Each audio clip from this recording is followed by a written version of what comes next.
तो सुदामा जी महाराज भगवान कृष्ण से मिलने के लिए गए हैं। द्वारपाल ने जैसे अंदर जाके सूचना दी, धोती फटी सी लट्टी दुपट्टी और पाय उपान की नहीं सामा, द्वार खड़ो द्विज दुर्बल एक, रहो चकिसो वसुधा अभिराम, पूछत दीन दयाल को धाम, बतावत आपनो नाम सुदामा। इतने में तो ठाकुर जी दौड़ पड़े हैं। कहूँ पट कहूँ निसंग धनु तीरा, उठे राम सुन प्रेम अधीरा। प्रेम में अधीर होकर के भगवान, चारों तरफ भगदड़ मच गई कि भगवान भाग रहे हैं, ऐसा कौन आ गया आज, द्वारकाधीश भाग रहे हैं। देखा दरवाजे पर सुदामा से लिपटे हुए, रो करके उनके बदन को भिगो दिया। सुदामा भी बहुत रोए, ला करके सिंहासन पर बिठा दिया। देख के सुदामा की दीन दशा, करुणा करके करुणा निधि रोए, पानी परात को हाथ छुयो नहीं, नैनन के जल सो पग धोए।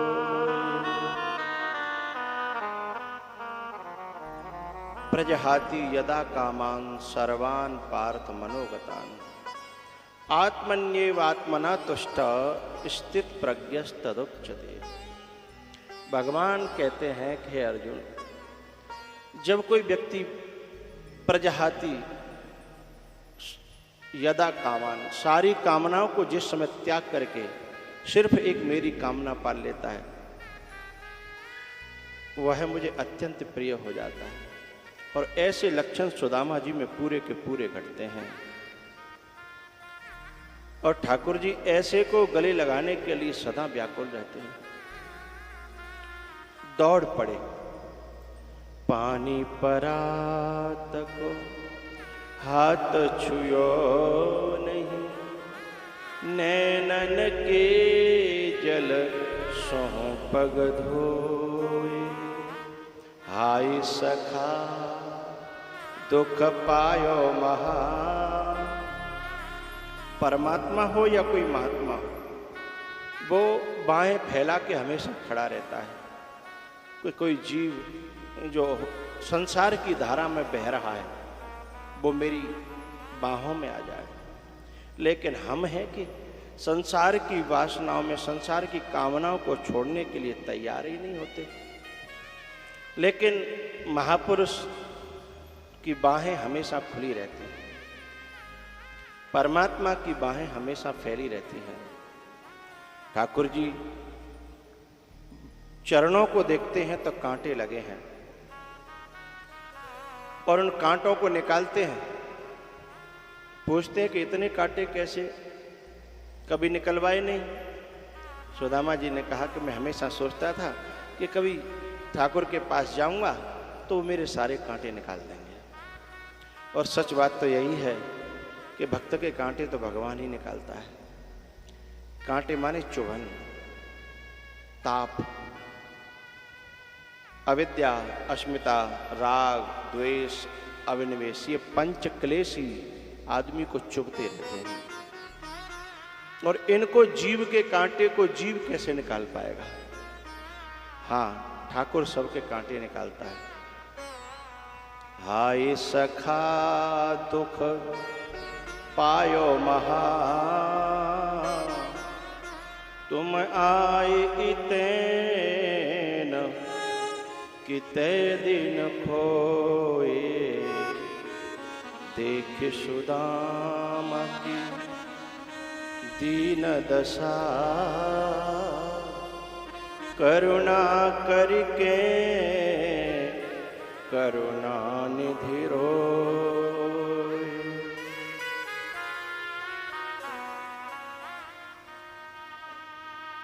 बहुत भगवान ने रो रो करके सुदामा जी को स्वागत किया, प्रेम दिया, स्नेह दिया।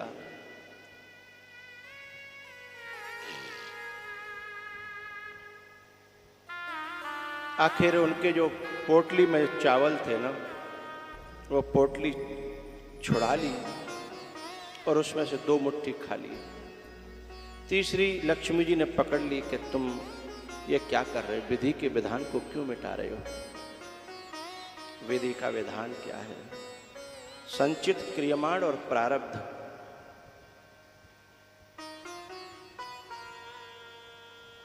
ये तीनों जीव साथ लेके आता है।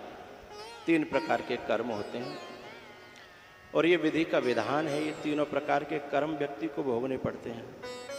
लेकिन कोई कृष्णम वंदे जगत गुरु, कोई सदगुरु की शरण में आ जाए तो सदगुरु जैसे गाय अपने बछड़े की गंदगी को चाटने की कोशिश करती है और उसे गंदगी से मुक्त कर देती है, ऐसे ही महापुरुष गुरु परमात्मा अपने आश्रित के सारे अवगुणों को, दोषों को चाट करके उसे निर्मल कर देना चाहता है।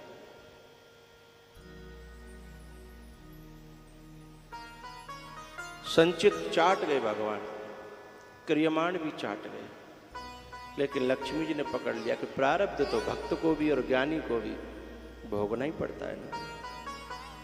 भगवान उसको भी चाटना चाहते थे कि प्रारब्ध होगा दुनिया में किसी के लिए, मैं भक्त को तो अपने प्रारब्ध को भी भोगने नहीं दूंगा। जन्मत मरत दुसह दुख होई। जब कागभूषुंड जी को शाप लग गया कि तुम बहुत जन्म अजगर के जियोगे, इस योनि में जाओगे, फिर गुरु ने प्रार्थना करके कहा कि ऐसा मत करो।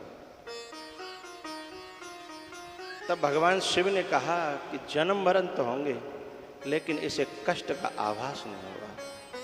प्रारब्ध यदि भोगना भी पड़ता है ना साधक को, तो कभी कभी गुरु की, परमात्मा की ऐसी कृपा हो जाती है कि दुनिया के लोगों को लगता है कि प्रारब्ध भुगत रहा है, लेकिन उसे भीतर से कितना आनंद है। अभी अपन सुन रहे थे ना, स्वामी जी गा रहे थे, या में रोनो सोई हंसी। इसमें जो रोने में जो आनंद आता है, दुनिया में हंसने में भी नहीं आता। और यहां को जो रोनो है वही सबसे बड़ी खुशी है। और दुनिया की हंसी भी, उसके पीछे भी रोना छुपा हुआ है।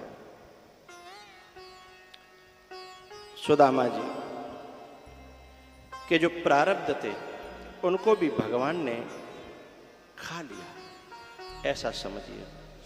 लक्ष्मी जी ने हाथ तो पकड़ा, लेकिन उन्होंने कहा कि तुम्हारे देखने को मैं चावल छोड़ता हूं, लेकिन मैं ऐसा प्रारब्ध रहने नहीं दूंगा।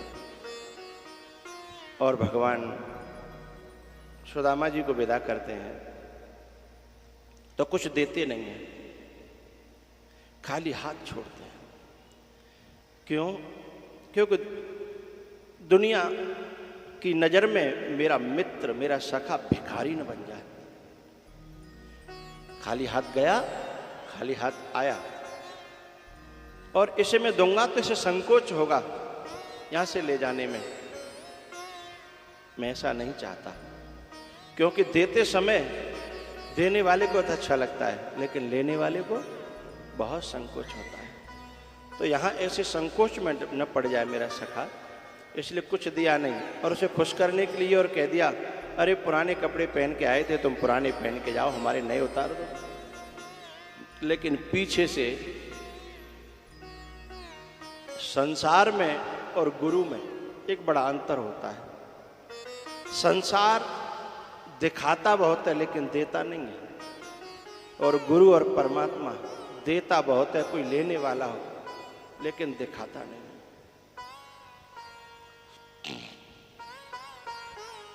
शादी विवाहों में हम लोगों ने देखा है, लोग दूल्हा के ऊपर 500 के नोट लगाते, लेकिन जब नाचने वाला आता तो पीछे से फटा हुआ 10 का या 5 का, दिखाए 20,000, दिए 5 रुपए, फिर दिखाए क्यों?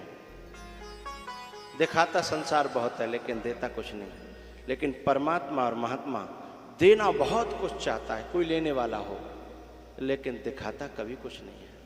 और वो ऐसी संपत्ति देते हैं जो संपत्ति जन्म जन्म तक कभी समाप्त नहीं होती, कभी खत्म नहीं होती। ये संसार का जो वैभव है, धन है, दौलत है, ये तो नाशवान ही है। लेकिन जो भक्ति है, ज्ञान है, वैराग्य है, जो साधना करने की जो प्रवृत्तियां हैं, ये जब जीव के चित्त में पड़ जाती है ना, तो चाहे जहां जन्म ले, वो रैदास एक चमार के यहां जन्म लेते हैं, लेकिन भक्ति वहीं उपज पड़ती है। किसी सदगुरु का दिया हुआ प्रसाद है, वो कभी नष्ट होने वाला नहीं है। तो ऐसी प्रवृत्ति, ऐसा स्वभाव, ऐसी दौलत भक्ति की भगवान देता है।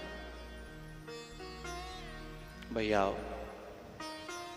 सुदामा जी जब अपने घर पे पहुंचे हैं तो वहां कुटिया नहीं मिली, वहां महल मिले। सुशीला निकल करके आई, भगवान आपका ही महल है। बोले नहीं, मैं महलों के लायक नहीं और मुझे महलों में रहना भी नहीं। मुझे तो झोपड़िया में जो आनंद भजन करवे में आयो, मुझे महल में अच्छो नहीं लगा। तब जब वो झोपड़ी में जाने लगे महलों को छोड़ करके, तो सुशीला ने कहा कि मैं भी इन झोपड़ियों का, तो महलों का क्या करूंगी? जब मेरा मालिक ही मेरे साथ में नहीं है, मैं क्या करूंगी?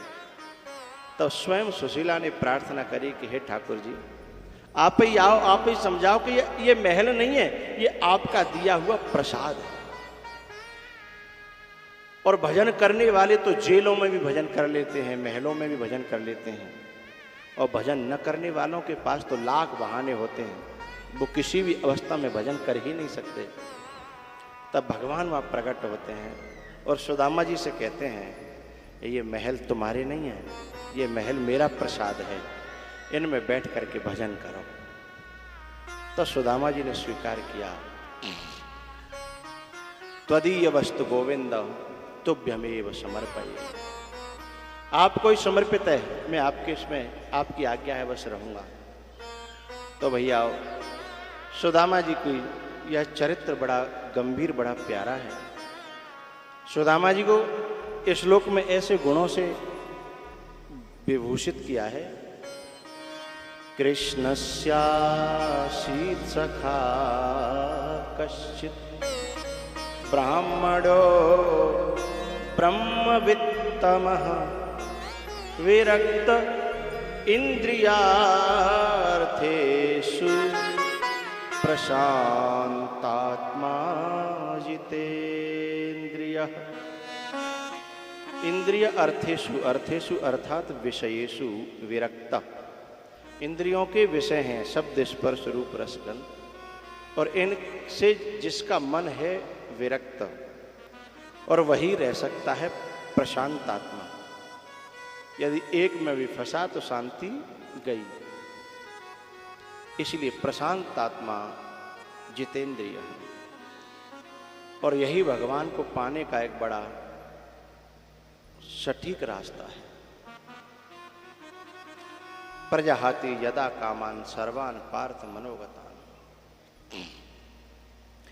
और सारे रास्ते जितने भी हैं ना, उनमें बड़ी कठिनाइयां हैं, लेकिन यदि राम गुण गाया जाए या श्रवण किया जाए तो सरलता से वहां तक पहुंचा जा सकता है।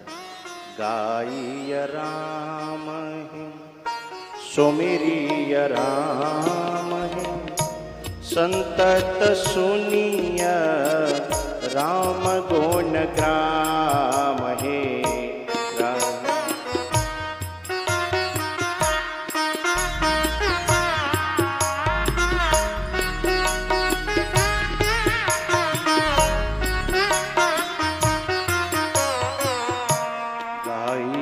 राम है सुमिरिय राम संतत सुनिय राम गुण ग्राम हे।